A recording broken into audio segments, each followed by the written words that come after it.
Assalamualaikum warahmatullahi wabarakatuh. Halo semuanya, perkenalkan saya Tafiti Arisnati Yusuf, mahasiswa Prodi Pendidikan Bahasa Perancis.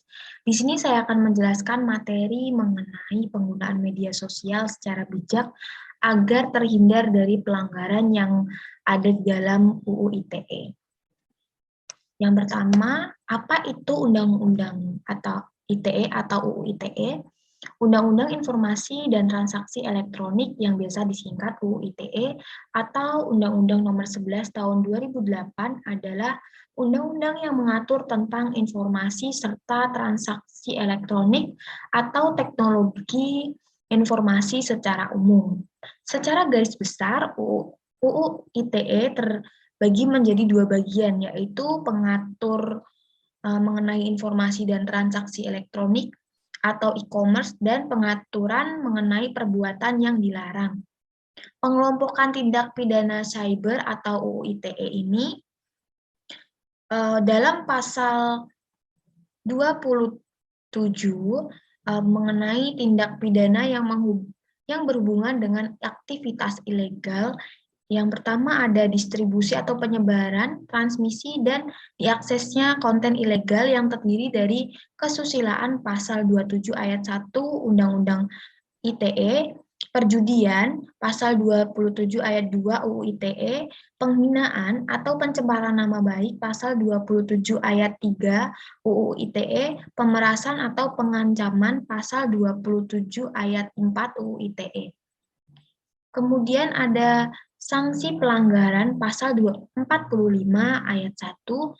Hukum yang pertama ada hukuman pasal 27 1 2 3 4 yaitu yang berbunyi setiap orang yang memenuhi unsur sebagaimana dimaksud dalam pasal 27 ayat 1, ayat 2, ayat 3 atau ayat 4 dipidana dengan pidana penjara paling lama 6 tahun dan atau denda paling banyak 1 miliar. Kemudian pada pasal 28, distribusi atau penyebaran transmisi dapat diakses konten ilegal. Lanjut. Yang pertama ada berita bohong yang menyesatkan dan merugikan konsumen, pasal 28 ayat 1 ITE. Yang kedua ada menimbulkan rasa kebencian berdasarkan cara, pasal 28 ayat 2 UU ITE. Yang kemudian ada mengirimkan informasi yang berisi ancaman kekerasan atau menakut-nakuti yang ditunjukkan secara pribadi, pasal 29 UU ITE. Kemudian, apa itu media sosial? Media sosial adalah sebuah media online dengan para penggunanya biasa dengan mudah berpartisipasi, berbagi, dan menciptakan isi meliputi blog, jejaring sosial, wiki forum, dan dunia virtual lainnya.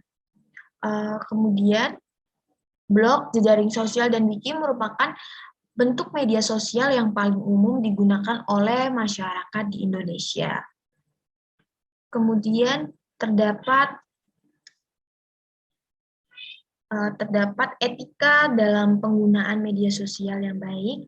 Yang pertama adalah penggunaan komunikasi yang baik, di mana penggunaan komunikasi yang baik ini sangat diwajibkan apabila kita menjadi pengguna media sosial. Tidak hanya itu, untuk yang memberikan informasi saja, melainkan juga bagi yang menerima informasi.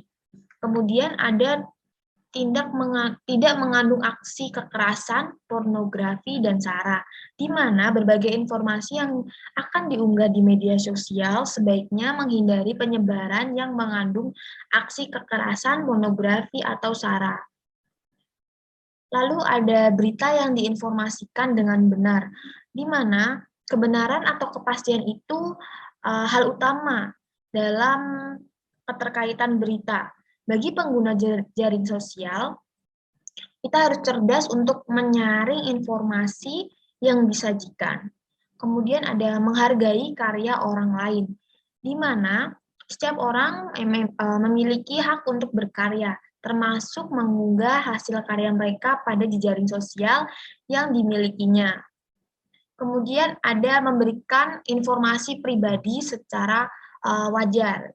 sewajarnya saja, di mana bagi setiap orang media sosial digunakan sebagai wadah untuk mengeksplor eh, diri sendiri dengan cara berbagai konten yang dimuat di jaring sosial, mulai dari gaya hidup, aktivitas sehari-hari, prestasi, serta pencapaian hidup mereka. Baik, sekian dari materi yang saya sampaikan. Bila ada kata-kata yang salah, saya mohon maaf. Terima kasih. Wassalamualaikum warahmatullahi wabarakatuh.